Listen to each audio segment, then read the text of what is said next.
اس حصے میں آپ سنیں گے سیدنا ہود علیہ السلام کا نام و نسب اور قوم عاد کا تعارف، قوم نوح کے مشرکین کی تباہی کے بعد شرک کی ابتدا کن سے ہوئی، ہود علیہ السلام کی قوم کو دعوت اور قوم کا رویہ، قوم عاد کی قوت و طاقت اور ترقی کا تذکرہ، قوم عاد پر نازل ہونے والے عذاب، سیدنا صالح علیہ السلام کا نام و نسب اور قوم سمود کا علاقہ، قوم سمود کی فنون و ہنر میں قوم عاد کی نقالی، سیدنا صالح علیہ السلام کی قوم کو دعوت توحید اور سرداران قوم کا رویہ، قوم سمود کا معجزے کا مطالبہ، قوم سمود کو کون سا معجزہ ملا، معجزے کی بے حرمتی کرنے والے بدبخت اور اس کے ساتھیوں کا تذکرہ، سیدنا صالح علیہ السلام کے قتل کی سازش اور سازشیوں کی عبرتناک ہلاکت، رسوا کن عذاب سے قوم سمود کی تباہی و بربادی اور سیدنا صالح علیہ السلام کا اظہار افسوس، قصہ قوم سمود سے ماخوذ فوائد و نتائج، حکمتوں اور عبرتوں کا مفصل تذکرہ۔ نوح علیہ السلام کا ایک بیٹا سام تھا۔ عرب اور بنی اسرائیل اسی کی طرف منسوب ہیں۔ اسی سام کے پوتوں سے ہود علیہ السلام پیدا ہوئے۔ ان کا نسب نامہ اس طرح ہے: ہود بن عبداللہ بن رباح بن جارود بن عامر بن اوس بن ارم بن سام بن نوح۔ ہود علیہ السلام کی قوم کو قوم عاد اور قوم ارم بھی کہا جاتا ہے، کیونکہ عاد اور ارم ہود علیہ السلام کے اجداد تھے۔ قوم ہود احقاف نامی ایک بستی میں آباد تھی، اور یہ بستی عمان اور حضرہ موت کے درمیان ریت کے ٹیلوں والے علاقے میں تھی۔ عربی میں احقاف ریت کے ٹیلوں کو کہتے ہیں۔ یہ علاقہ سمندر کے کنارے واقع تھا اور شہر کے نام سے پکارا جاتا تھا۔ قرآن مجید میں سورۃ الاحقاف آیت 21 میں اللہ تعالیٰ نے انہیں ان کی بستی کی طرف منسوب کرتے ہوئے مخاطب کیا ہے: وَاذْكُرْ أَخَا عَادٍ إِذْ أَنذَرَ قَوْمَهُ بِالْأَحْقَافِ۔ اور عاد کے بھائی کو یاد کرو جبکہ اس نے اپنی قوم کو احقاف میں ڈرایا۔ قوم عاد کے لوگ اپنی رہائش کے لیے خیمے پسند کرتے تھے۔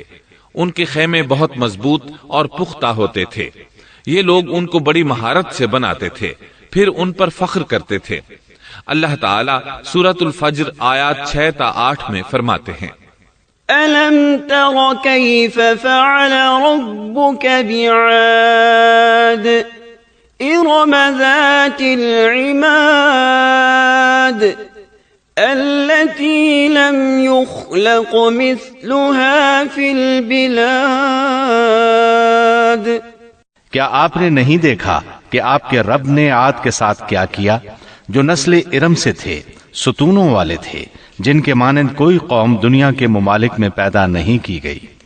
اللہ تعالیٰ نے ان کی کاریگری اور فن کی ایک مثال دی ہے کہ وہ ایسے خیموں میں آباد تھے جن کے ستون بہت مضبوط تھے، طاقتور تھے۔ ان لوگوں نے شہروں اور بستیوں کو ایسی کاریگری سے بنایا کہ ان کے متعلق عجیب و غریب روایات مشہور ہو گئیں۔ یہ نرم زمین میں خیمے بناتے تھے، اس کے ساتھ پہاڑوں میں محل بھی بناتے تھے۔ حالانکہ رہائش کے لیے زمین پر خیمے موجود تھے، گویا بیکار دولت اور وقت برباد کرتے، پھر اس پر فخر کرتے۔ شہروں میں جو راستے اور سڑکیں تھیں وہ بہت چوڑی تھیں۔ ان جیسے طویل اور قوی لوگ بعد میں پیدا نہیں ہوئے۔ کاریگری اور فنکاری میں یہ لوگ اس مقام تک پہنچے کہ پھر کوئی نہ پہنچ سکا۔ یہ لوگ عرب تھے اور عربی میں بات چیت کرتے تھے۔ ہود علیہ السلام بھی عربی تھے۔ اسماعیل علیہ السلام سے پہلے کے عرب باشندے عرب عاربہ کہلاتے ہیں۔ ان کے مشہور قبائل یہ ہیں: عاد، سمود، جرہم، امیم، قحطان اور مدین وغیرہ۔ ابراہیم علیہ السلام کی اولاد میں اسماعیل علیہ السلام کے بعد آنے والے لوگ عرب مستعربہ کہلاتے ہیں۔ اسماعیل علیہ السلام عربی نہیں تھے، کنعانی تھے۔ جب ابراہیم علیہ السلام اسماعیل علیہ السلام کو مکہ معظمہ میں چھوڑ آئے اور اسماعیل علیہ السلام نے عربوں سے میل جول قائم کیا تو ان سے عربی سیکھ لی اور اس میں بہت مہارت پیدا کر لی، یہاں تک کہ آپ کو عرب کا فصیح کہا جانے لگا۔ اہل عرب میں فصاحت و بلاغت آپ ہی سے آئی۔ رسول اللہ صلی اللہ علیہ وسلم بھی اسی انداز میں فصیح و بلیغ عربی میں بات کرتے تھے۔ طوفان نوح کے بعد جب دوبارہ لوگوں کو پیدا کیا گیا تو وہ ایک مرتبہ پھر ان بستیوں میں رہنے کے لیے چلے گئے جہاں نوح علیہ السلام رہا کرتے تھے۔ نوح علیہ السلام شام کے شمال اور ترکی کے جنوبی علاقوں میں رہا کرتے تھے۔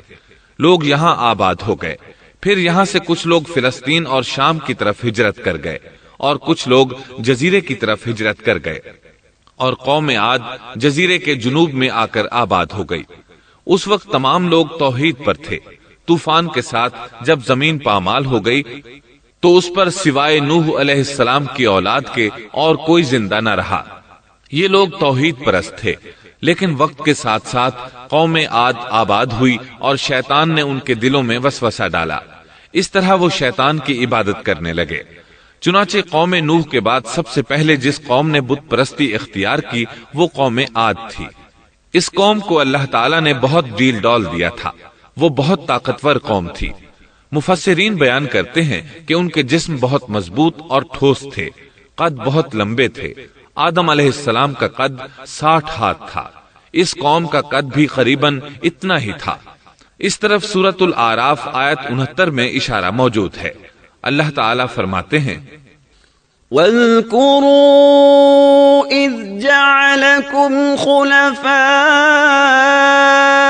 مِن بَعْدِ قَوْمِ نُوحٍ وَزَادَكُمْ فِي الْخَلْقِ بَسْطَةً فَاذْكُرُوا آلَاءَ اللَّهِ لَعَلَّكُمْ تُفْلِحُونَ۔ اور تم وہ حالت یاد کرو جب اللہ نے تمہیں قوم نوح کے بعد جانشین بنایا اور ڈیل ڈول میں تمہیں زیادہ پھیلاؤ دیا، سو تم اللہ کی نعمتوں کو زیادہ یاد کرو تاکہ تم فلاح پا جاؤ۔ ہود علیہ السلام کی زبانی اللہ تعالیٰ ان کی فنکاری کو بیان کرتے ہوئے فرماتے ہیں کہ ہود علیہ السلام نے ان سے کہا، کیا تم ایک ایک ٹیلے پر بطور کھیل نشان لگا رہے ہو؟ مطلب یہ کہ یہ لوگ پہاڑوں کی چوٹیوں پر محل تعمیر کرتے تھے۔ جب ان سے کہا جاتا کہ تم رہتے تو زمین پر ہو اور گھر پہاڑوں پر بناتے ہو، اس کی کیا وجہ ہے؟ اور تم اتنے مضبوط محل تعمیر کر رہے ہو، گویا ہمیشہ یہیں رہو گے۔ وہ لوگ دراصل ٹیلوں، گھاٹیوں، دروں اور پہاڑوں پر عمارات تعمیر کرتے تھے، اور ان کا مقصد ان میں رہنا نہیں تھا، بلکہ صرف کھیل کود کے لیے ایسا کرتے تھے۔ ہود علیہ السلام نے انہیں جھنجھوڑا کہ تم ایسا کام کیوں کرتے ہو جس کا کوئی مقصد نہیں، جس کام کے فضول ہونے میں کوئی شک نہیں۔ ہود علیہ السلام انہیں واز کرتے تھے، اے میری قوم، اللہ نے تمہیں بڑی قوت سے نوازا ہے۔ تمہاری طاقت کا عالم یہ ہے کہ جب تم کسی پر ہاتھ ڈالتے ہو تو ظلم کرتے ہو، کوئی شخص تمہارے سامنے آنا گوارا نہیں کرتا۔ لہذا اللہ سے ڈرو اور میری پیروی کرو، اس سے ڈرو جس نے ان چیزوں سے تمہاری مدد کی۔ اللہ تعالیٰ نے اپنی ہر طرح کی نعمت، مال، اسباب، اولاد، باغات، شہر، قوت، جسامت اور صنعت کاری سے تمہیں نوازا ہے، لہٰذا تم اللہ سے ڈرو اور میری اطاعت کرو۔ لیکن ان کی قوم نے کوئی اثر نہ لیا، نہ ان پر ایمان لائی، الٹا لگی تکبر کرنے، اللہ کی حمد کی بجائے اس کی ناشکری کرنے لگی۔ اور تکبر کے بارے میں بات یہ ہے کہ جب سے ابلیس نے اس کو اختیار کیا، یہ اس وقت سے آزمائش بن چکا ہے۔ اللہ تعالیٰ سورہ حامیم السجدہ آیت 15 میں فرماتے ہیں، فَأَمَّا عَادٌ فَاسْتَكْبَرُوا فِي الْأَرْضِ بِغَيْرِ الْحَقِّ وَقَالُوا مَنْ أَشَدُّ مِنَّا قُوَّةً أَوَلَمْ يَرَوْا أَنَّ اللَّهَ الَّذِي خَلَقَهُمْ هُوَ أَشَدُّ مِنْهُمْ قُوَّةً۔ پس قوم عاد نے تو بے وجہ زمین میں سرکشی شروع کر دی اور کہنے لگے کہ ہم سے زوراور کون ہے؟ کیا انہیں یہ نظر نہ آیا کہ جس اللہ نے انہیں پیدا کیا ہے وہ ان سے بہت ہی زیادہ زوراور ہے؟ جب یہ لوگ اپنی سرکشی اور کفر میں حد سے بڑھ گئے، تب اللہ تعالیٰ نے ہود علیہ السلام کو ان کی طرف بھیجا۔ انہوں نے انہیں اللہ کی طرف بلایا اور کہا، اے میری قوم، اللہ کی عبادت کرو، اس کے سوا تمہارا کوئی معبود نہیں، کیا تم ڈرتے نہیں؟ قوم کے کافر سردار کہنے لگے، ہم تو دیکھتے ہیں کہ تو نری بے وقوفی میں ہے، ہمارے خیال میں تو جھوٹا ہے۔ اس پر ہود علیہ السلام نے فرمایا، میری قوم، میں بے وقوف نہیں، میں تو تمام جہانوں کے پروردگار کی طرف سے بھیجا گیا ہوں، تمہیں اپنے رب کے پیغامات پہنچا رہا ہوں، اور ہوں بھی تمہارا دلی خیرخواہ اور امانت دار۔ کیا تم اس بات سے تعجب کرتے ہو کہ تم میں سے ایک شخص کی معرفت اللہ کا ذکر تم تک پہنچا کہ وہ تمہیں خبردار کر دے؟ تم اللہ کی اس نعمت کو یاد کرو کہ اس نے تمہیں قوم نوح کے بعد خلیفہ بنایا اور ڈیل ڈول میں تمہیں زیادہ پھیلاؤ دیا۔ تم اللہ کے احسانات کو یاد کرو تاکہ فلاح اور نجات پا جاؤ۔ ہود علیہ السلام نے اللہ کی عظیم نعمتوں کے ساتھ انہیں نصیحت کی، لیکن وہ بدبخت کفر ہی کرتے رہے۔ آخر انہیں جھنجھوڑنے کے لیے انہوں نے فرمایا، اے میری قوم، اللہ ہی کی عبادت کرو، اس کے سوا تمہارا کوئی معبود نہیں۔ تم تو صرف بہتان بازی کر رہے ہو، یعنی جن بتوں کی تم پوجا کر رہے ہو ان کی پوجا تم نے خود گھڑی ہے۔ اللہ تعالیٰ نے تو اس کے متعلق کوئی دلیل نازل نہیں فرمائی۔ میری قوم کے لوگوں، میں تم سے اس دعوت و تبلیغ کی کوئی اجرت نہیں مانگتا، میرا اجر اس کے ذمے ہے جس نے مجھے پیدا کیا ہے، تو کیا تم پھر بھی عقل سے کام نہیں لیتے؟ اے میری قوم کے لوگوں، اپنے رب سے گزشتہ گناہوں کی معافی طلب کرو، آئندہ گناہوں سے توبہ کرو تاکہ وہ برسنے والے بادل تم پر بھیج دے اور تمہیں طاقت میں اور بڑھا دے، تاکہ تم گناہگار ہونے کے باوجود روگردانی نہ کرو۔ ہود علیہ السلام مسلسل انہیں دعوت دیتے رہے، لیکن وہ ظالم قوم نوح کی طرح ان کا مذاق اڑانے لگی اور کہنے لگی، ہمارے خیال میں تو بے وقوف ہے اور شاید تو ہمارے کسی معبود کے بڑے جھپٹے میں آ گیا ہے، تو ہمارے بتوں کو برا کہتا ہے، اس لیے ان میں سے کسی کی مار تم پر پڑی ہے، اسی لیے تو ذہنی مریض بن گیا ہے۔ وہ ظالم لوگ چونکہ آخرت پر ایمان نہیں رکھتے تھے اور دنیا میں خوشحالی کی زندگی بسر کر رہے تھے اور تھے بھی اپنی قوم کے سردار، اس لیے اپنے ماتحتوں سے کہنے لگے، یہ تو تم جیسا ہی انسان ہے، وہی کچھ کھاتا ہے جو تم کھاتے ہو اور پیتا بھی وہی کچھ ہے جو تم پیتے ہو۔ اب اگر تم نے اپنے جیسے انسان کی اطاعت قبول کر لی تو سخت خسارے میں رہو گے۔ کیا یہ تمہیں اس بات سے دھمکاتا ہے کہ جب تم مر کر خاک اور ہڈیاں بن جاؤ گے تو پھر زندہ کیے جاؤ گے؟ ہرگز نہیں، یہ بات امکان سے باہر ہے جس کا وعدہ تم سے کیا جاتا ہے۔ یہ زندگی تو صرف دنیا کی ہے، ہم مرتے جیتے رہتے ہیں، ہم پھر نہیں اٹھائے جائیں گے۔ یہ تو وہ شخص ہے جس نے اللہ پر جھوٹ باندھا ہے، ہم اس پر یقین کرنے والے نہیں۔ ہود علیہ السلام انہیں دعوت دیتے رہے، یہاں تک کہ ان کی قوم نے واضح طور پر کہہ دیا کہ آپ ہمیں واز سنائیں یا نہ سنائیں، ہم تو اپنی روش نہیں چھوڑیں گے، یہ تو پرانے لوگوں کا دین ہے۔ اس طرح قوم انہیں مسلسل جھٹلاتی ہی رہی۔ آخر ہود علیہ السلام نے بھی انہیں کھلم کھلا دھمکی دی اور فرمایا، لوگوں سنو، میں صرف تمہیں ہی نہیں اللہ کو بھی گواہ بنا کر اعلان کرتا ہوں کہ اللہ کے سوا جس کی عبادت ہو رہی ہے میں ان سب سے بری طرح بیزار ہوں۔ اب تم ہی نہیں اپنے ساتھ اوروں کو بھی بلا لو اور اپنے ان سب جھوٹے معبودوں کو بھی بلا لو، اور تم سے جو ہو سکے مجھے نقصان پہنچا دو، مجھے کوئی مہلت نہ دو، نہ مجھ پر ترس کھاؤ۔ یہ فرمانے کے بعد انہوں نے اللہ سے دعا کی، رب انصرنی بما کذبون، اے پروردگار ان کے جھٹلانے پر تو میری مدد فرما۔ اللہ کی طرف سے آپ کو جواب ملا، یہ تو بہت ہی جلد اپنے کیے پر پچھتانے لگیں گے۔ اللہ کے نبی کا انکار کرنے، اس سے بغض رکھنے اور اس کا مذاق اڑانے والوں کا انجام کیا ہوا؟ اللہ نے انہیں ایسے زناٹے کی آندھی سے تہس نہس کیا کہ جس کی تاریخ میں مثال نہیں ملتی۔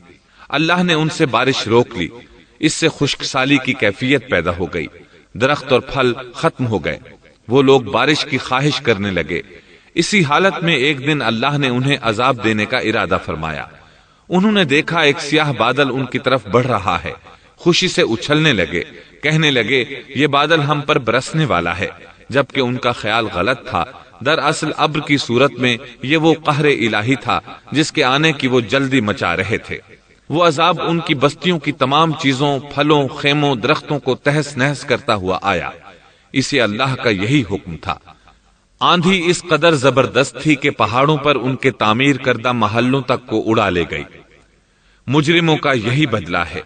اللہ تعالیٰ سورۃ الزاریات آیت 41 اور 42 میں فرماتے ہیں، وَفِي عَادٍ إِذْ أَرْسَلْنَا عَلَيْهِمُ الرِّيحَ الْعَقِيمَ مَا تَذَرُ مِن شَيْءٍ أَتَتْ عَلَيْهِ إِلَّا جَعَلَتْهُ كَالرَّمِيمِ۔ اسی طرح عادیوں میں بھی ہماری طرف سے تنبیہ ہے، جبکہ ہم نے ان پر خیر و برکت سے خالی آندھی بھیجی، وہ جس جس چیز پر گرتی تھی اسے بوسیدہ ہڈی کی طرح چورا چورا کر دیتی تھی۔ اس آندھی نے ہر چیز کو فنا کر کے رکھ دیا۔ اللہ تعالیٰ ان کی تباہی ایک جگہ ان الفاظ میں بیان کرتے ہیں، قوم عاد نے بھی جھٹلایا، پس کیسا ہوا میرا عذاب اور میری ڈرانے والی باتیں۔ ہم نے ان پر تیز و تند مسلسل چلنے والی ہوا ایک لگاتار منحوس دن میں بھیج دی، جو لوگوں کو اٹھا اٹھا کر دے پٹکتی تھی، گویا کہ وہ جڑ سے کٹے ہوئے کھجور کے تنے ہیں۔ پس کیسی رہی میری سزا اور میرا ڈرانا۔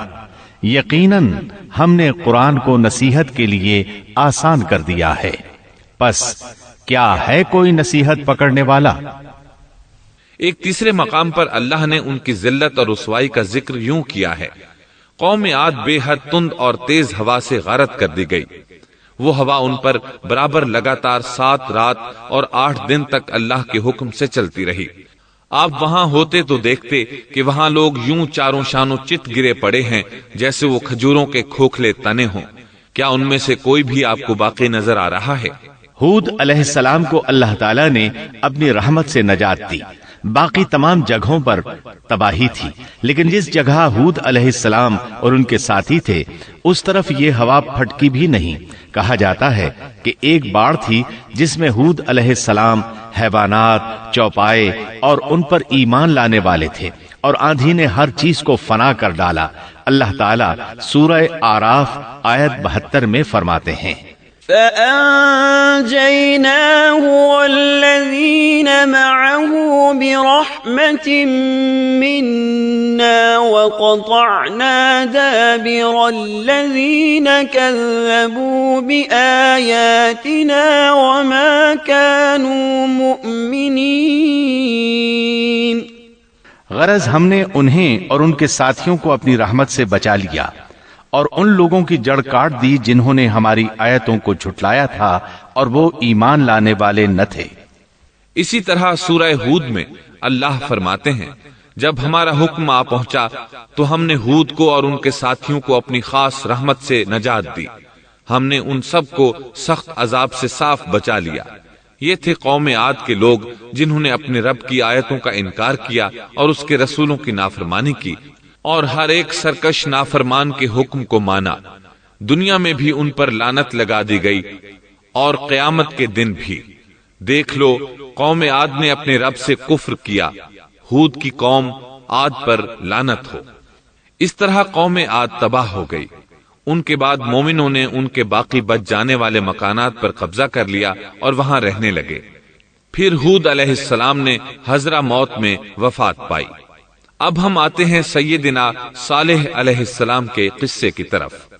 دن گزرتے گئے اور لوگ ایک بار پھر ابلیس لعین کے وسوسے میں آ کر کفر کی طرف پلٹ آئے، کیونکہ ابلیس کسی بھی شخص کو وسوسے میں ڈالے بغیر نہیں چھوڑتا۔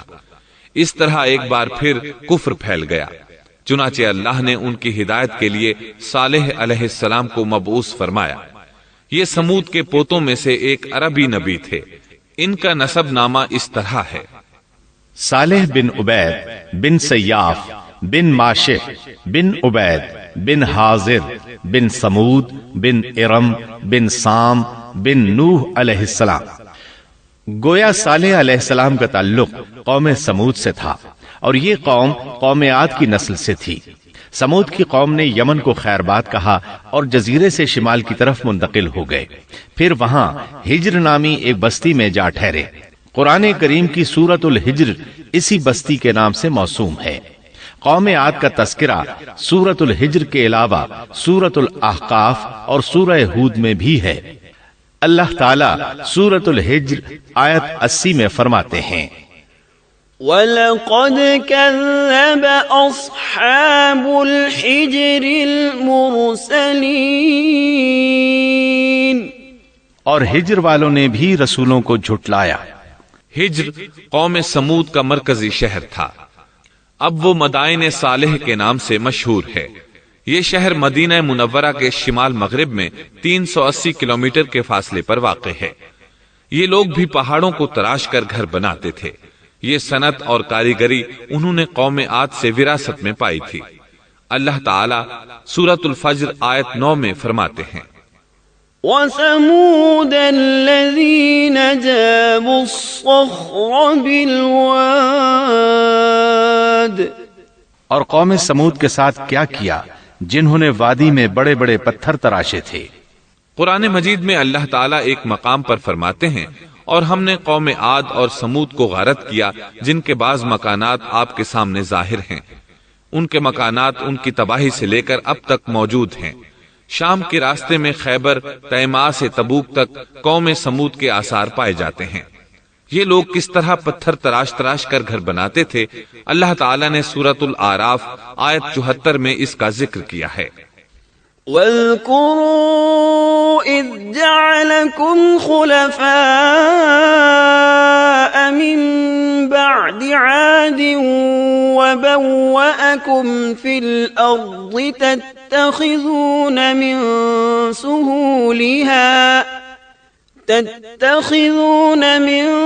سُهُولِهَا قُصُورًا وَتَنْحِتُونَ الْجِبَالَ بُيُوتًا فاذكروا آلاء الله ولا تعثوا في الأرض مفسدين۔ اس وقت کو یاد کرو جب اللہ تعالیٰ نے تمہیں قوم عاد کے بعد جانشین بنایا اور تمہیں زمین پر رہنے کا ٹھکانہ دیا کہ نرم زمین پر محل بناتے ہو اور پہاڑوں کو تراش تراش کر ان میں گھر بناتے ہو، سو اللہ کی نعمتوں کو یاد کرو اور زمین میں فساد مت پھیلاؤ۔ یہ آیت ان کی طاقت، جسم کی صلاحیت اور ماہر فن ہونے پر دلیل ہے۔ پہاڑوں کو تراشنا دراصل قوم عاد کی عادت تھی۔ یہ بھی چونکہ انہی سے تھے، اس لیے وراثت میں یہ کام انہیں بھی آ گیا تھا۔ جس طرح اللہ نے عاد کو اپنی نعمتوں سے نوازا تھا، اسی طرح سمود کو ان سے بڑھ کر نعمتیں دی تھیں۔ اللہ تعالیٰ صالح علیہ السلام کی زبانی ان سے فرماتے ہیں، اے قوم سمود، کیا تمہیں ان چیزوں میں بے فکری سے رہنے دیا جائے گا، یعنی باغات، چشموں، کھیتوں اور کھجوروں میں جن کا خوشہ ملائم ہے، اور تم پہاڑوں کو تراش کر پرتکلف گھر بناتے ہو، پس اللہ سے ڈرو اور میرا کہنا مانو۔ لیکن ان لوگوں نے ہر طرح سے قوم عاد کی پیروی کی، نصیحت پکڑنے کی بجائے بتوں کی عبادت شروع کر دی۔ اللہ نے ان کے درمیان صالح علیہ السلام کو مبعوث فرمایا۔ آپ نبوت ملنے سے پہلے بھی عقل مند اور علم والے تھے، باعزت گھرانے سے تعلق رکھتے تھے، اپنے معاملات میں لوگ ان سے مشورے لیتے تھے، لہٰذا انہیں ایک خاص مقام حاصل تھا۔ لیکن جب آپ نے انہیں ایک اللہ پر ایمان لانے، اس کے سوا کسی کی عبادت نہ کرنے کی دعوت دی تو ان کا ساتھ چھوڑ گئے۔ جواب میں ان سے کہنے لگے، يا صالح قد كنت فينا مرجوا قبل هذا، اے صالح، اس سے پہلے تو ہم تجھ سے بہت کچھ امیدیں لگائے ہوئے تھے۔ مطلب یہ کہ پہلے تو ہمارے نزدیک آپ کا بہت مرتبہ تھا، مقام تھا، ہمیں آپ سے بہت امیدیں تھیں، لیکن آپ نے تو یہ باتیں کہہ کر ہماری ساری امیدوں پر پانی پھیر دیا۔ ان کے اس جواب کے باوجود صالح علیہ السلام انہیں اللہ کی طرف بلاتے رہے اور ان سے کہتے رہے، اے میری قوم، اللہ کی عبادت کرو، اس کے سوا تمہارا کوئی معبود نہیں۔ تمام انبیاء کی اپنی اپنی قوم کو یہی دعوت تھی کہ اے لوگو، اللہ کی عبادت کرو، اسی نے تمہیں زمین سے پیدا کیا ہے، اسی نے تمہیں زمین میں آباد کیا ہے، اس سے معافی طلب کرو، یقیناً میرا رب قریب ہے اور دعاؤں کو قبول کرنے والا ہے۔ اے میری قوم، تم نیکی سے پہلے برائی کی جلدی کر رہے ہو، اللہ سے معافی کیوں نہیں مانگتے کہ تم پر رحم کیا جائے؟ اللہ سے ڈرو، میری اطاعت کرو، حد سے گزر جانے والے بے باک لوگوں کی اطاعت سے باز آؤ، وہ ملک میں فساد پھیلا رہے ہیں اور اصلاح نہیں کرتے۔ صالح علیہ السلام نے ہود علیہ السلام کی طرح اپنی قوم کو نصیحت کی، لیکن ان ظالموں نے بھی اسی طرح کفر کیا جیسے قوم عاد نے کیا تھا۔ کہنے لگے، یہ کیسے ہو سکتا ہے کہ ہم اپنے میں سے ایک شخص کے تابع ہو جائیں؟ اس اکیلے کی اتنی زیادہ فضیلت کی آخر کیا وجہ ہے؟ ہم نہیں مان سکتے کہ ہم میں صرف اسی ایک پر اللہ کی باتیں نازل ہوتی ہیں۔ پھر وہ اس سے بھی آگے بڑھے اور اللہ کے نبی کو کھلے الفاظ میں پرلے درجے کا جھوٹا کہا، جادوگر کہا۔ پھر یہ سرکش اور کافر لوگ صالح علیہ السلام کے ساتھ ایمان لانے والے کمزور غریب لوگوں کو مخاطب کر کے کہنے لگے، کیا تم صالح پر ایمان رکھتے ہو؟ ہم تو اس کے منکر ہیں۔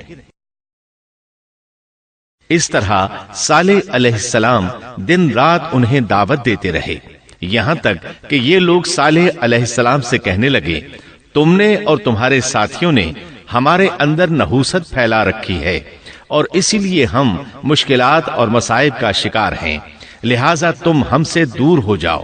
صالح علیہ السلام نے انہیں جواب دیا، تم پر نحوست اللہ کی طرف سے ہے، تم فتنے میں پڑے ہوئے لوگ ہو۔ پھر اس کے بعد وہ لوگ صالح علیہ السلام سے مکمل طور پر دشمنی کرنے لگے اور انہوں نے آپ کو یہاں تک کہہ دیا کہ آپ ہماری مجلس میں نہ آیا کریں کیونکہ آپ منحوس ہیں۔ پھر بات یہاں تک پہنچی کہ صالح علیہ السلام نے انہیں اللہ کے عذاب سے ڈرایا، دھمکایا اور کہا، يا قوم أرأيتم إن كنت على بينة من ربي وآتاني منه رحمة فمن ينصرني من الله إن عصيته فما تزيدونني غير تخسير۔ اے میری قوم کے لوگو، ذرا بتلاؤ تو اگر میں اپنے رب کی طرف سے کسی مضبوط دلیل پر ہوا اور اس نے مجھے اپنے پاس سے رحمت عطا کی ہو، پھر میں نے اس کی نافرمانی کی، تو کون ہے جو اس کے مقابلے میں میری مدد کرے؟ تم تو میرا نقصان ہی بڑھا رہے ہو۔ یعنی فرض کرو اگر میں حق پر ہوا اور یقیناً میں حق پر ہوں اور اللہ تعالیٰ نے مجھے اپنی نبوت سے بھی نوازا ہے، پھر بھی میں تمہاری باتوں میں آ کر اس کی نافرمانی کروں تو بلا شبہ اس وقت میں گھاٹے میں ہوں گا اور تم بھی خسارہ پانے والے ہوگے۔ اس پر وہ ظالم لوگ مقابلے پر اتر آئے، کہنے لگے، اگر تو سچا ہے تو کوئی معجزہ لے آ، لیکن وہ معجزہ ہماری مرضی کے مطابق ہو، اس صورت میں ہم ضرور ایمان لے آئیں گے۔ آپ ایسا کریں کہ بستی کے کنارے پتھریلی چٹان میں سے دودھ دینے والی 10 ماہ کی حاملہ اونٹنی نکالیں، اس کا رنگ سرخ ہو۔ صالح علیہ السلام سے یہ مطالبہ کر کے وہ سردار لوگ ایک طرف بیٹھ گئے اور مذاق اڑانے لگے۔ ایک کہنے لگا اونٹنی 10 ماہ کی ہو، حاملہ ہو، دوسرا کہنے لگا لازمی طور پر اس کا رنگ سرخ ہو، پھر ایک تیسرا سردار بولا اس کی کھال پر بہت زیادہ اون ہو، چوتھا بولا موٹی تازی ہو، ہم نے پہلے اس قسم کی اونٹنی دیکھی نہ ہو، پانچواں بولا وہ اتنی بڑی ہو کہ اکیلی ایک دن تمام کنویں کا پانی پی جائے اور دوسرے روز ہم پئیں۔ یہ لوگ اسی طرح مذاق اڑا رہے تھے کہ صالح علیہ السلام نے ان سے کہا، اگر تمہاری مطلوبہ اونٹنی تمہیں مل جائے تو کیا تم ایمان لے آؤ گے؟ سب نے مل کر کہا، ہاں ضرور لے آئیں گے۔ صالح علیہ السلام نے فرمایا، تب تم ایک دن سب لوگوں کو جمع کر لو۔ مقررہ دن وہ لوگ جمع ہو گئے۔ ان کی موجودگی میں صالح علیہ السلام نے اللہ سے دعا کی، زمین پر زلزلہ طاری ہوا، ان کی آنکھوں کے سامنے چٹان پھٹی اور اس سے بالکل ویسی ہی اونٹنی نکلی جیسا کہ ان کا مطالبہ تھا۔ انہوں نے اپنی زندگی میں ایسی اونٹنی کبھی نہیں دیکھی تھی۔ اس میں وہ تمام صفات موجود تھیں جن کا ذکر ان لوگوں نے کیا تھا۔ اللہ تعالیٰ صالح علیہ السلام کی زبانی سورہ ہود آیت 64 میں فرماتے ہیں، وَيَا قَوْمِ هَٰذِهِ نَاقَةُ اللَّهِ لَكُمْ آيَةً فَذَرُوهَا تأكل في أرض الله ولا تمسوها بسوء فيأخذكم عذاب قریب۔ اے میری قوم، یہ اللہ کی بھیجی ہوئی اونٹنی ہے، یہ تمہارے لیے ایک معجزہ ہے۔ اب تم اسے اللہ کی زمین میں کھاتی ہوئی چھوڑ دو اور اسے کسی طرح کی تکلیف نہ پہنچاؤ، ورنہ فوری عذاب تمہیں آ پکڑے گا۔ اس اونٹنی کو چونکہ کسی اونٹنی نے جنم نہیں دیا تھا، اس لیے اس کو ناقۃ اللہ یعنی اللہ کی اونٹنی کہا گیا۔ پھر صالح علیہ السلام نے فرمایا، لوگو سن لو، ایک دن یہ اونٹنی پانی پیے گی، ایک دن تم پیو گے، تم میں سے کوئی اسے تکلیف نہ پہنچائے، ورنہ اللہ کا بدترین عذاب تم پر نازل ہوگا۔ سورۃ القمر میں اللہ فرماتے ہیں، بے شک ہم اونٹنی کو ان کے لیے آزمائش بنا کر بھیج رہے ہیں، تم صبر کے ساتھ ان کے انجام کا انتظار کرو۔ اس نشانی کے ظہور کے بعد اللہ تعالیٰ نے صالح علیہ السلام کو مخاطب کر کے فرمایا، تم اب دیکھتے رہو کہ ان کا انجام کیا ہوتا ہے، ان کی سختیوں پر صبر کرو، ان سے کہہ دو کہ پانی پر ایک دن ان کا اختیار ہوگا اور ایک دن اس اونٹنی کا، خبردار کوئی زیادتی نہ کرے اور اس اونٹنی کو پانی پینے سے نہ روکے۔ سورۃ الشمس میں اللہ تعالیٰ فرماتے ہیں کہ ان سے اللہ کے رسول نے فرما دیا تھا کہ اللہ کی اونٹنی کی اور اس کے پانی پینے کی باری کی حفاظت کرو، یعنی اسے نہ تو پانی پینے سے روکو اور نہ ہی اسے کوئی تکلیف پہنچاؤ۔ اس معجزے کو دیکھ کر لوگ دو گروہوں میں بٹ گئے۔ بہت کم لوگوں نے صالح علیہ السلام کی پیروی کی، ان پر ایمان لائے، جبکہ اکثر لوگ پھر بھی اپنے کفر پر ڈٹے رہے۔ اللہ تعالیٰ فرماتے ہیں، ان لوگوں نے خود معجزے کا مطالبہ کیا تھا، لیکن اس کو اپنی آنکھوں سے دیکھنے کے باوجود ظلم پر اڑے رہے اور کفر پر اصرار کرتے رہے۔ سورۃ الحجر آیت 81 میں اللہ فرماتے ہیں، وَآتَيْنَاهُمْ آيَاتِنَا فَكَانُوا عَنْهَا مُعْرِضِينَ، اور انہیں ہم نے اپنی نشانیاں بھی عطا فرمائی تھیں، لیکن پھر بھی وہ ان سے گردن موڑنے والے ہی رہے۔ اسی طرح سورہ بنی اسرائیل میں اللہ تعالیٰ فرماتے ہیں، ہم نے قوم سمود کو نشان کے طور پر اونٹنی عطا فرمائی تھی، لیکن انہوں نے اس پر ظلم کیا۔ بلا شبہ وہ ایک واضح نشانی تھی، کوئی شخص یہ نہیں کہہ سکتا تھا کہ جادوگروں نے اسے پیدا کیا ہے۔ وہ اونٹنی ان میں موجود رہی، ان کے علاقے میں جہاں چاہتی چرتی، جب کنویں پر پانی پینے جاتی تو سارا پانی پی جاتی، وہ لوگ اس کا دودھ پیتے، دودھ سب کے لیے کافی ہو جاتا۔ ان کی آنکھوں کے سامنے اس نے ایک بچے کو جنم دیا، وہ شکل صورت میں بالکل اپنی ماں جیسا تھا، لوگ اسے دیکھ کر تعجب کرتے۔ بچہ اونٹنی کے ساتھ رہتا، یہ ایک واضح نشانی تھی، اس پر جادو کا گمان کیا ہی نہیں جا سکتا تھا۔ وہ اونٹنی ایک عرصے تک ان لوگوں میں رہی۔ اللہ فرماتے ہیں، ہم نے قوم سمود کو بطور نشان کے ایک اونٹنی دی تھی، لیکن انہوں نے اس پر ظلم کیا، حالانکہ یہ نشانیاں ہم لوگوں کو ڈرانے کے لیے ہی بھیجتے ہیں۔ وہ لوگ اس اونٹنی کو دیکھ کر متعجب ضرور ہوئے، لیکن ایمان پھر بھی بہت کم لوگ لائے، حالانکہ اس نشانی کے بعد انہیں چاہیے تھا ایمان لے آئیں۔ پھر ایک دن قوم کے سرداروں نے مشورہ کیا کہ اگر ہم نے صالح کو اسی طرح چھوڑ دیا تو کہیں لوگ ہمیں نہ چھوڑ دیں اور صالح کے پیروکار بن جائیں۔ اس اونٹنی نے تو ہمیں مصیبت میں ڈال دیا ہے، ہم پورا ایک دن پانی کو چھو بھی نہیں سکتے، کیونکہ یہ سارا دن پانی پیتی رہتی ہے۔ پھر یہ اس قدر دیو ہیکل ہے کہ اسے دیکھ کر ہماری بکریاں بھاگ جاتی ہیں، اونٹ اسے دیکھ کر خوفزدہ ہو جاتے ہیں، لہٰذا ہمیں چاہیے کہ اس سے چھٹکارا حاصل کر لیں۔ وہ آپس میں مشورہ کرتے رہے، آخر انہوں نے ایک آدمی منتخب کیا۔ مورخین کا اس پر اتفاق ہے کہ اس کا نام قدار بن سالف تھا، اس کے ساتھ اس کا ایک ساتھی بھی تھا۔ ان دونوں نے مل کر اونٹنی کو قتل کیا۔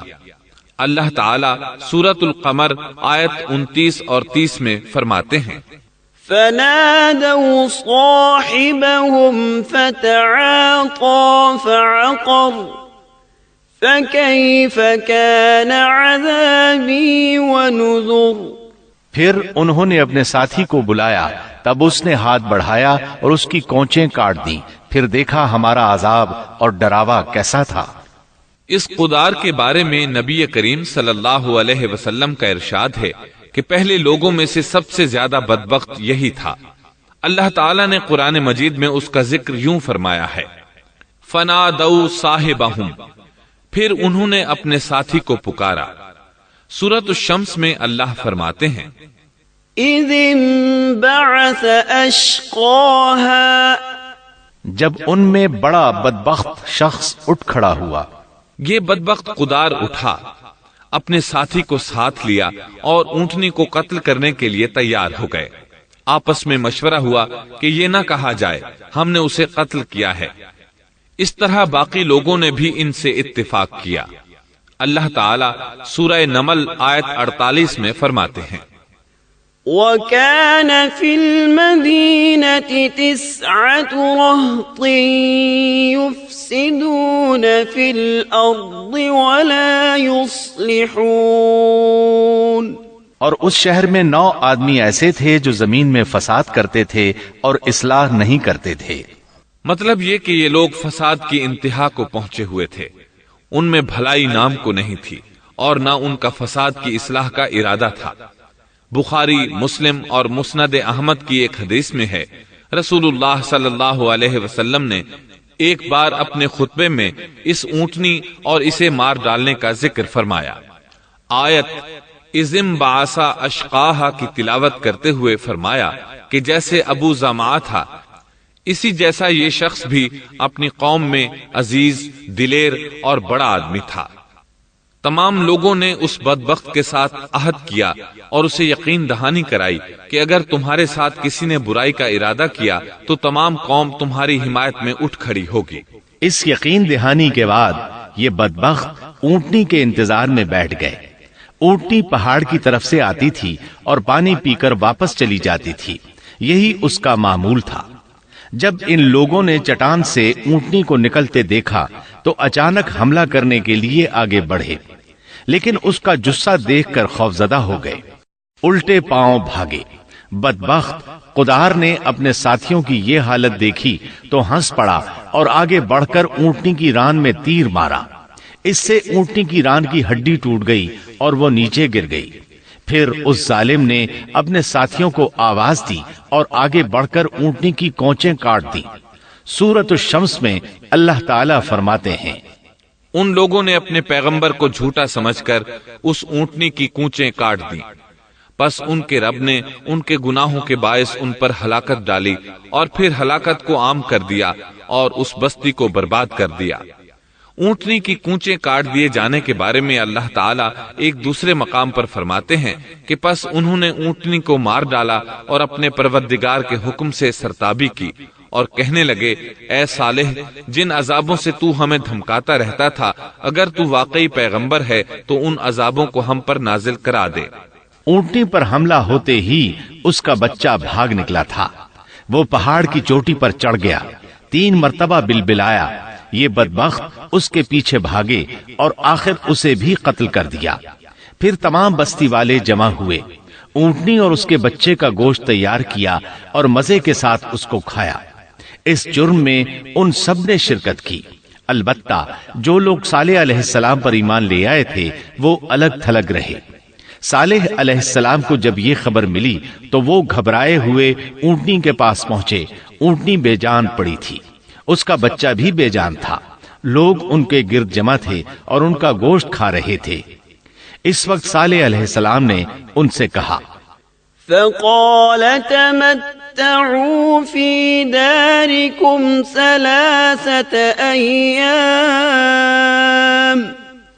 ذَلِكَ وَعْدٌ غَيْرُ مَكْذُوبٍ۔ اس پر صالح نے کہا کہ اچھا تم 3 دن تک اپنے گھروں میں رہ سہ لو، یہ وعدہ جھوٹا نہیں ہے۔ مطلب یہ کہ تمہیں صرف 3 دن کی مہلت ہے، اس کے بعد تم سب کے سب ہلاک کیے جاؤ گے۔ وہ صالح علیہ السلام کی بات کو رد کرتے ہوئے انہیں دھمکیاں دینے لگے کہ جن عذابوں کا تو ہم سے وعدہ کر رہا ہے، اگر تو سچا ہے تو ان کو ہم پر نازل کر دے۔ اس کے بعد وہ جمع ہو کر مشورہ کرنے لگے کہ آج رات صالح کو بھی مار ڈالو۔ ان کے اس مشورے کے بارے میں اللہ تعالی سورۃ النمل آیات 48 اور 49 میں فرماتے ہیں، اس شہر میں 9 سردار تھے، وہ زمین میں فساد پھیلاتے رہتے تھے اور اصلاح نہیں کرتے تھے۔ انہوں نے آپس میں بڑی بڑی قسمیں کھا کھا کر عہد کیا کہ رات ہی کو صالح اور اس کے گھر والوں پر چھاپا ماریں گے اور اس کے وارثوں سے صاف کہہ دیں گے کہ ہم اس کے اہل کی ہلاکت کے وقت موجود نہیں تھے اور ہم بالکل سچے ہیں۔ اب یہ لوگ صالح علیہ السلام کے گھر کی طرف چلے۔ اللہ تعالیٰ سورۃ النمل آیات 50 اور 51 میں فرماتے ہیں، وَمَكَرُوا مَكْرًا وَمَكَرْنَا مَكْرًا وَهُمْ لَا يَشْعُرُونَ فَانظُرْ كَيْفَ كَانَ عَاقِبَةُ مَكْرِهِمْ أَنَّا دَمَّرْنَاهُمْ وَقَوْمَهُمْ أَجْمَعِينَ۔ اور انہوں نے ایک داؤ کھیلا، سو ہم نے بھی ایک ایسا داؤ کھیلا کہ انہیں خبر بھی نہ ہوئی۔ پھر دیکھو کہ ان کے داؤ کا کیا انجام ہوا، ہم نے انہیں اور ان کی ساری قوم کو ہلاک کر دیا۔ صالح علیہ السلام کا گھر پہاڑ کی بلندی پر تھا۔ یہ فسادی لوگ ابھی اوپر چڑھ رہے تھے کہ زمین حرکت کرنے لگی۔ ایک چٹان اوپر سے لڑھکتی ہوئی آئی اور ان تمام کو پیس کر رکھ دیا۔ ان 9 فسادی لوگوں کی ہلاکت کے ساتھ ہی اللہ کے عذاب کی ابتدا ہو چکی تھی۔ چنانچہ صالح علیہ السلام نے اپنے ساتھیوں کے ساتھ اس بستی کو چھوڑ دیا، یعنی وہ ہجر کے علاقے سے نکل گئے۔ صبح ہوئی تو لوگوں نے ایک عجیب منظر دیکھا۔ قوم سمود کے تمام لوگوں کے چہرے زرد پڑ چکے تھے، وہ سب رونے لگے کیونکہ عذاب کے آثار شروع ہو چکے تھے۔ دوسرے دن تمام لوگوں کے چہرے آگ کی طرح سرخ ہو گئے اور تیسرے دن تمام کے چہرے سیاہ ہو چکے تھے۔ اپنی یہ حالت دیکھ کر سب لوگ رونے اور چیخ پکار کرنے لگے، اپنی قبریں کھودنے لگے۔ اب انہیں یقین ہو چکا تھا کہ عذاب کا وعدہ برحق تھا۔ اللہ تعالیٰ نے انہیں پہلی قوموں کی طرح ایک قسم کا عذاب نہیں دیا تھا، جیسے قوم نوح کو صرف طوفان کے ذریعے ہلاک کیا گیا، قوم عاد کو صرف طوفانی ہوا کے ذریعے ہلاک کیا گیا، لیکن قوم سمود کو اللہ تعالیٰ نے طرح طرح کے عذابوں سے دوچار کیا، اس لیے کہ انہوں نے اپنی مطلوبہ شرط پوری ہونے کے باوجود ایمان قبول نہیں کیا تھا۔ عذاب کی ابتدا زلزلے سے ہوئی، زمین حرکت کرنے لگی۔ اس کی وجہ سے وہ لوگ اپنے گھروں میں اوندھے کے اوندھے پڑے رہ گئے، ان میں اٹھنے کی طاقت تک نہ رہی۔ پھر آسمان میں سخت کڑاکا ہوا، اس کی ہولناک دہشت انگیز چنگھاڑ نے ان کے بھیجے پھاڑ کر رکھ دیے۔ ایک ہی لمحے میں ایک ساتھ وہ سب ڈھیر ہو گئے۔ ان کی ہلاکت اور تباہی کو بیان کرتے ہوئے اللہ تعالی سورۃ الزاریات آیات 43 تا 45 میں فرماتے ہیں، وَفِي ثَمُودَ إِذْ قِيلَ لَهُمْ تَمَتَّعُوا حَتَّى حِينٍ فَعَتَوْا عَنْ أَمْرِ رَبِّهِمْ فَأَخَذَتْهُمُ الصَّاعِقَةُ وَهُمْ يَنظُرُونَ فَمَا اسْتَطَاعُوا مِنْ قِيَامٍ وَمَا كَانُوا مُنْتَصِرِينَ۔ اور سمود کے قصے میں بھی عبرت ہے، جب ان سے کہا گیا کہ تم کچھ دن تک فائدہ اٹھا لو، لیکن انہوں نے اپنے رب کے حکم سے سرتابی کی، اس پر انہیں ان کے دیکھتے دیکھتے تیز و تند کڑاکے نے ہلاک کر دیا، پس نہ تو وہ کھڑے ہو سکے اور نہ بدلہ لے سکے۔ اسی طرح سورہ ہود میں اللہ تعالیٰ نے ان کی تباہی کا نقشہ اس طرح کھینچا ہے کہ ایک زور کی کڑک نے ان ظالموں کو آ لیا، پھر تو وہ اپنے گھروں میں زانوں کے بل مردہ پڑے رہ گئے، ایسے گویا کہ وہ کبھی آباد ہی نہ تھے۔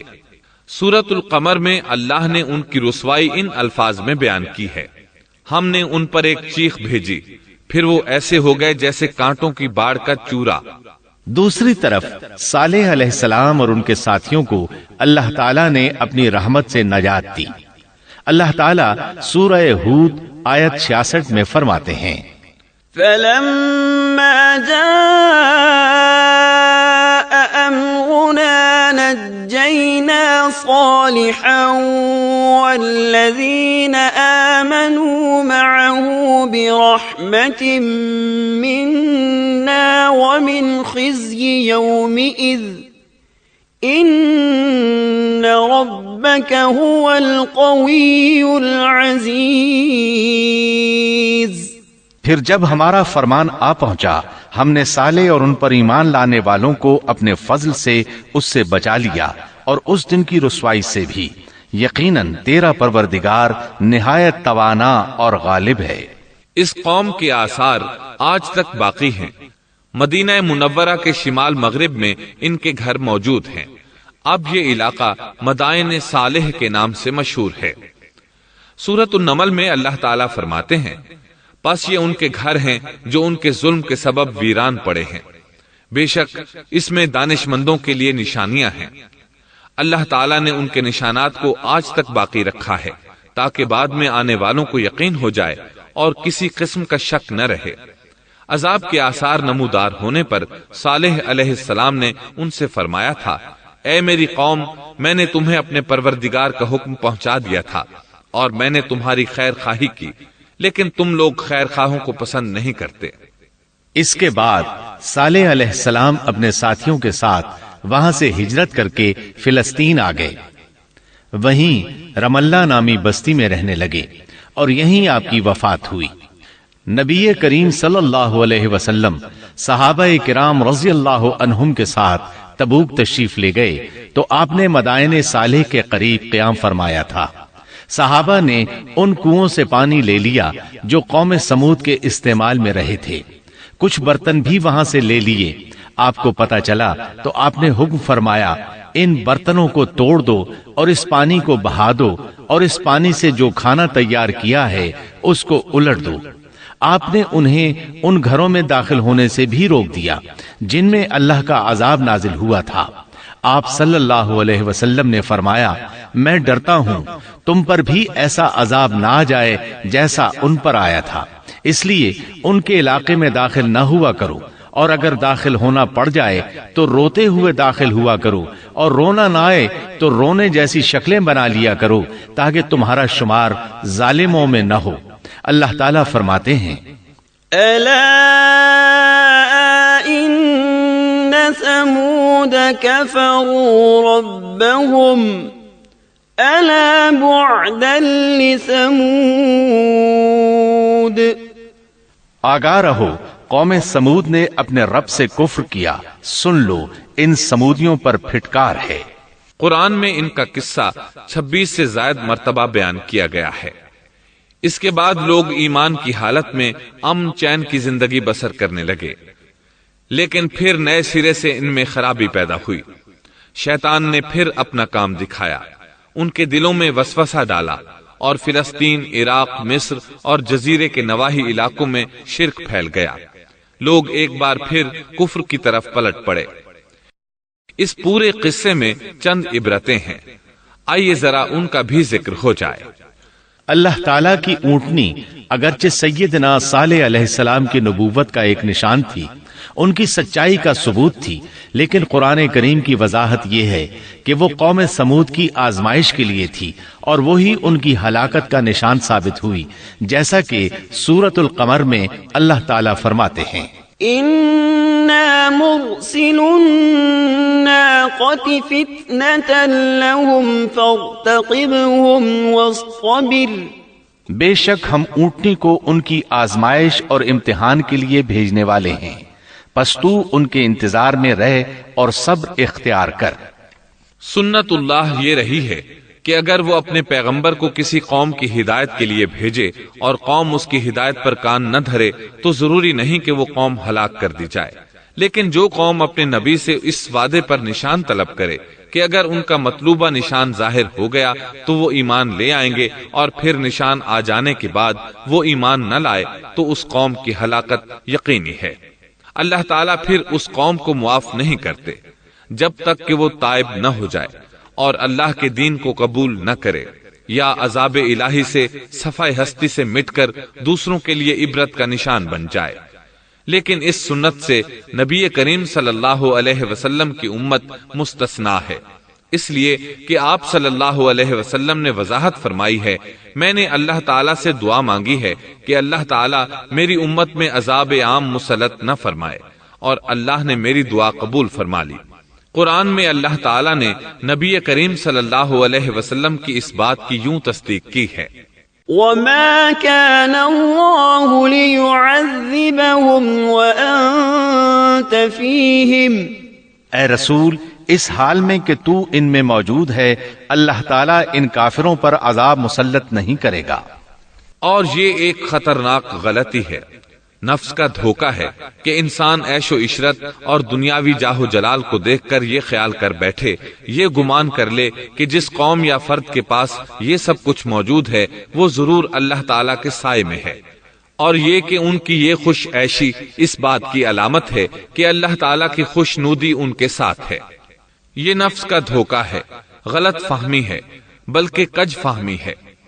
قرآن کریم کے اس واقعے میں جگہ جگہ اس بات کی وضاحت ہے کہ بعض اوقات زیادہ سے زیادہ خوش عیشی زیادہ سے زیادہ عذاب کا پیش خیمہ ثابت ہوتی ہے، اگرچہ قوموں کے لیے اس کی مدت چند ماہ یا چند سال نہیں، بلکہ گھبرا دینے والی مدت ہی کیوں نہ ہو، مگر ہر قسم کی دنیاوی کامیابیوں اور خوش عیشیوں کے ساتھ جب ظلم، سرکشی اور غرور کسی قوم کا مستقل شعار بن جائے تو سمجھ لو اس کی تباہی اور ہلاکت کا وقت قریب آ پہنچا۔ اللہ تعالیٰ فرماتے ہیں، تیرے رب کی پکڑ بہت سخت ہے، لیکن اس کے ساتھ ہی یہ بات بھی ہے کہ کسی قوم میں تمام تر خرابیوں کے باوجود اگر قوم سے اکثر افراد اللہ کے شکر گزار ہوں، اس کے بندوں کے ساتھ انصاف کرنے والے اور آپس میں نیک نیت اور خیر خواہی کرنے والے ہوں، تو بلا شبہ وہ اللہ کے ہاں مقبول بندے ہیں، اور انہی کو دنیا اور آخرت کی کامیابیوں کی بشارت ہے، اور انہی کے لیے یہ دنیاوی عیش اللہ کی بے انتہا نعمتوں کی علامت ہے۔ انہی الفاظ پر سیدنا صالح علیہ السلام کا قصہ اختتام کو پہنچا۔